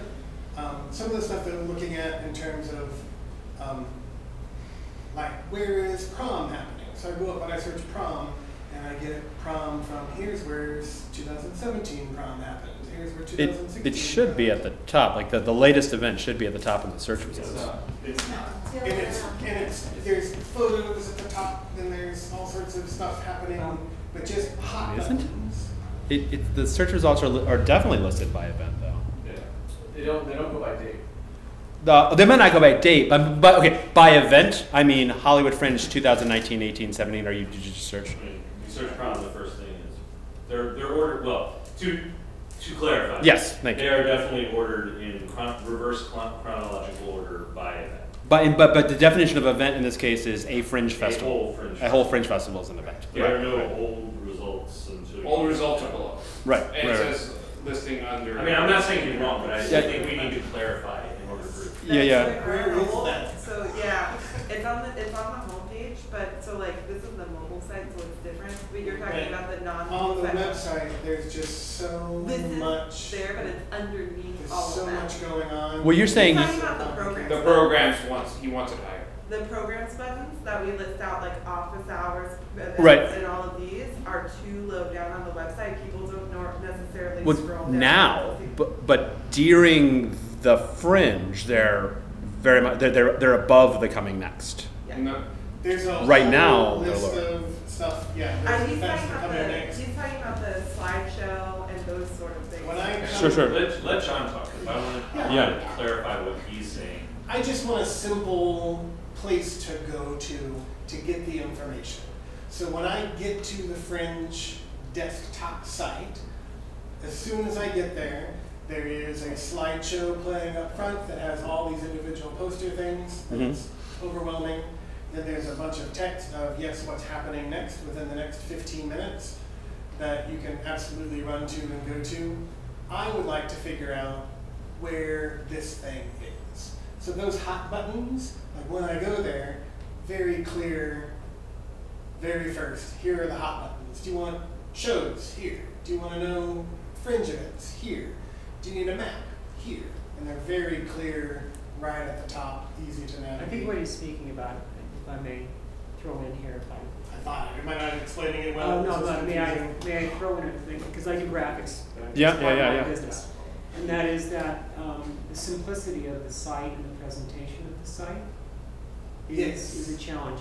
So I happen to notice that too, is that the most successful sites I've seen is where there's open space is a good thing graphically. And so it helps people get clear and simple about what they're doing. Now, this is pretty good. The Roll Lab's pretty good. But I did notice that there was a lot of visual excitement going on. But what might work better is that there's more space, and there's a simpler set of buttons for selections. Yeah. So that you like showtimes is like the #1 thing. Right. Yeah. Which it might be, but I don't have it in front of me. And here's the challenge. You've you've listed 4 or 5 questions that you might have, and you've brought up new questions to be above them. The information architecture challenge is like, yeah, you might have that question, but 100 other people have 100 different questions. So it's like, how do you, like, this is why I was saying maybe a specific section for participants. What are the most frequently asked questions? Why are people, what is the traffic driving to the site for? Right. I feel like, and please tell me if you agree with what I say, but so it seems to me that what you're saying is that the amount of real estate taken up by the current hero thing with the big images. This is the hero. Right. Is during the festival is a little bit of a waste of space, because there's a fairly limited number of things that are even displayed there, say 6 at any given time, and they're not necessarily the top of your mind things that you want when you get there. So I think what you're saying is that sort of further bolding and highlighting like the menu items that are at the very top, like venues, shows, etc., as opposed to the dominant thing that you see when you get there is like the hero stuff now, which is stuff like sponsors and yeah, the little menu stuff that's at the top, having it more front and center. Well, I would suggest that some of this question would be answered by when you have the app or not. Because you know the app clearly is going to be something that is more geared towards users, whether it's a very intense Fringe goer or a Fringe producer or whatever. Whereas I would hope ideally that the Fringe website has a marketing purpose that has absolutely nothing to do with any of us. That's purely outward facing. Certainly. So I mean that's something also to consider. It's actually very valuable for us to know what the questions that people have, because as I said, people have different questions that they need to answer, and usually the question that I feel this way when I go to a website, is the one question that I have that if it's not like right there on the front of the page, my frustration level goes down, because this is like, but it's like the challenge is that when people come to a festival like this, they have 50 different questions, like 100 different questions, 300. If you include every show, they might have thousands of questions. Like, what time is Jeff's show playing? Why isn't that right on the front page of the app? Like, it's driving me crazy, or of the website. I can see, and I definitely like as Dave said, the hero is it's organizational, right? And then there's the searchy thing, which is based on our research, what most people come to the Fringe for, to search like for a given show, right? And then in non-Encore's land or Best of Broadwater Extensions land, we have these, which we try to make those one-shot like answer to your questions. Where's prom? If those buttons are Yep. fantastic. If they Yeah. can be in Higher. place of those hero shots, so you get there and that info is the first thing you see. Right. I think it's really interesting too, because that's the way a lot more sites are going. Like there's that like kind of buttony, like really obvious thing, more row at the top, and then the hero things are going down. Then you can explore. Down lower slash, you know, the what the fuck is it? The system, the bootstrap. Yeah. Bootstrap sites are sort of getting to the place where It's interesting. Like one of our strategies was that somebody mentioned it, that if you look on the mobile app, this is actually all hidden because our thought is if you're mobile and you're on the move, what do you want to know? You want to know where's my show, like that I'm going to. It's like, but that's interesting. I think that's the same mentality for someone going to the website. Totally. See, and the hero takes up much of your about the whole shit for the. No doubt. What I think interesting is because when we changed the layout, this is what I'm saying, everyone is different. This is what's difficult about website design, is that motherfucker. When we moved the programs area, which is your favorite area, down underneath the coming next, I got an email from this guy. From text, you said love the new layout of the site. Oh, I love this. Well, this was the first time I saw, unless I'm wrong. I love the new. You go up now, it shows the show and showtime and date, and that used to never, as I recall. We'll talk about it. I don't know what you mean, which is weird because. But like this is actually it's really an interesting comment that you make about the slideshow being not necessarily the best use of space. I mean, and to push these sort of one-shot answers to your question up higher. I mean, that's really good feedback because like, and this is, for example, we were talking about national shows and international shows, is that we'd create little buttons like this for national shows, international shows, stuff like that. That was going to be another one of my questions is in terms of tagging a show. Right now the shows are, you can do ensemble, cabaret, solo shows. I didn't try this, so it's a question that may already be there. Can I search solo show and all of the solo shows in the festival show up? Yeah, you just select the category here, and yeah, you can. Yeah. But that's only if they made the categories. That's their category. That's their categories. So is there a show filter? Well, yes, that's what this is. And then there's a bigger one if you go to like view shows. If I go to shows, yes, then you get this. This is by default shows coming next. These are tag shows, and these are the ability to filter shows down there. So yeah. The advanced search. Yeah, the advanced search, and then we're talking about adding. Currently, we have like family-friendly, world premiere, one-person show, includes nudity, flashing lights, that sort of stuff. And we're talking about actually adding additional like check marks to further locate shows, like from like ADA compliant stuff like that, as well to that. But yeah, like knowing that like this isn't that useful to people is good feedback. It's pretty. It's pretty, yeah. Which is yeah.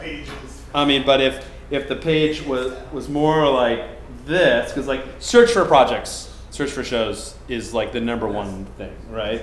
But and then people on the move, which is why this might want to still be top of the mobile, is people want to know what's happening next, happening next. Yeah, Alan. I have a question about like, and I'm not a website by any chance, but would it be just as easy if there was like a drop-down menu for these sort of programs instead of having them just be the buttons on the homepage if we did not want to, I think that's a very good point. It's just making something that as soon as you get to the page, it's very clear for me to see it, but also for Edna, who's coming to see her grandson Carl's show. Right.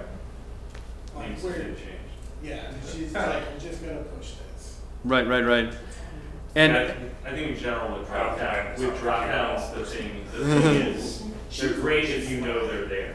Right. But if you don't, but what the searching for it is or you just do a tree. This is how you construct your tree, right? And you come in there and maybe there's just a very simple set of buttons, and you have the hero thing, but maybe it's much smaller. Maybe it doesn't move like, maybe it just blends in and out or whatever. A little more calming, and then basically you just, now you've got your tree, you know, and everybody knows what those little 4 bars are.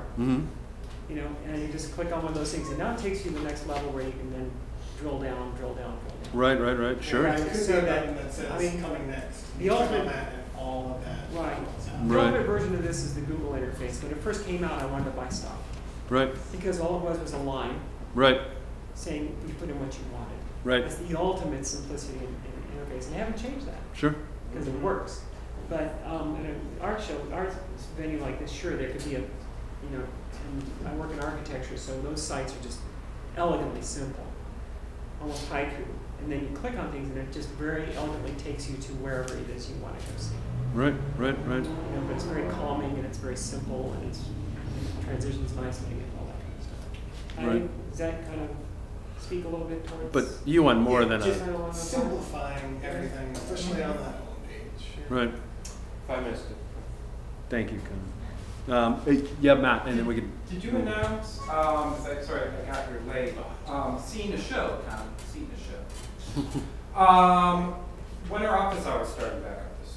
Oh, we haven't made it a formal announcement yet. 5 minutes. Yeah. That's actually a very good point. There are going to be off seasons every month. Yay. Yeah. Awesome, thank you. Well, we have 3 minutes left if anybody has any. Yeah, okay, I saw this hand first, then we're going to move next, promise. So let's do the lightning round. Let's see who still has questions, raise your hand. Or thoughts, actually not questions, thoughts. Thoughts, final thoughts. So 1, 2. Yeah, so 2, so go ahead. When we were mentioning categories, can we add a drama category? Can we expand the number of categories? Because there are shows that do not fit into it's a comedy or it's ensemble theater, but there's no drama category. Or you have a solo show that is a comedy that identifies itself as a comedy rather than a solo show. Or a drama. And this is, it's definitely a conversation I want to, that I think that was had this year about this. It becomes problematic with the awards because you have these massive categories and you have these small ones. And I keep asking this question, and people say, "Of course it is," and I'm like, it's not like getting through my head.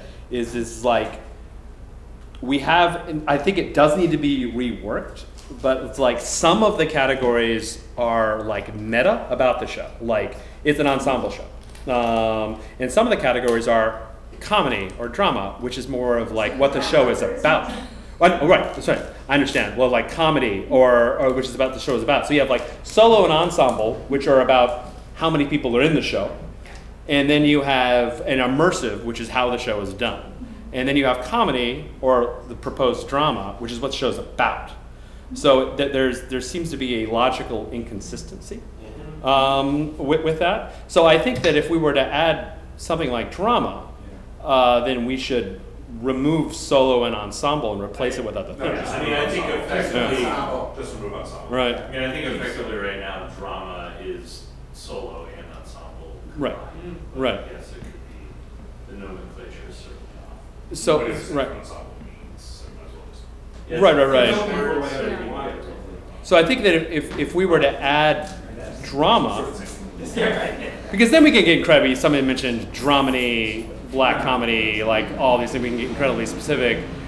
But it seems like we as a festival need to make a decision, like are the categories meta based, or are they about the content, or are they about how they're created? You know, or right. Do more tags, and that's a good straw poll. So if we did away with the categories entirely, don't think about this in terms of awards, and you were just able to tag your project infinitely, say. But yeah, there's no more like guide section for comedy. There's no more award for comedy. But you have, would that be better? You still need categories. You can do an immersive ensemble comedy.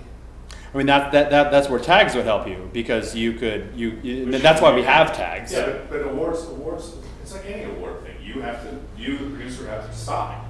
Right. You decide, I'm going to be this. That's Yeah, it. that's what That's I like it. about it. You can tag it however you want. Or we just have One thing I would say is, if we've been kind of, instead of what we dealt with in the ethics, you now larger categories, you have more people that are nominated. So if you had some proportional representation, you have categories that have 11 shows in them and have 5 nominated, and you have categories that have 100 shows in them and have 5 nominated. If you open that up to a representational portion of the category, because it costs you nothing to nominate a show. You're not giving out plaques to anybody who's nominated. So there's no actual cost to Fringe to do that. I think that in some of the larger categories, it would make sense to have more shows nominated. Yeah, to be clear too, the nominations are not like anyone like proffering a nomination. It's just purely the top 5 vote getters. So but you have a top 5 vote getter out of 100 and a top 5 vote I getter understand. out of I understand. Sure. But I mean, I guess, what would you like to see it be though? You like a percentage basis of the number? We're gonna have to talk about that in the bar, because it's Yeah. Okay, you have a last question. So, Comment. good thing is it was about that. It was about awards and categories, so we're good. Oh! That was what it was about. Covered that. Awesome. Same thing. Awesome. Yeah, it's just, I was wondering how they do it themselves. Right? Categories are something where we're all going to, everyone has mentioned the drama category. And I think that that's something definitely we're considering. You could replace ensemble with drama. That's probably what would happen. Easy. But that doesn't do anything to help the awards like mismatch. Keep in mind. But if you notice this year, there was some of the people were smart. I mean, Tattered Cakes played a physical theater. Yep. And Matt Ritchie made, his. Now that he's gone, we can talk shit about him. Right. Damn. Yeah. But I do like it's your choice. Yeah. I mean, part of it is like playing the game, right? Well, thank you, everybody. Thank you all for coming.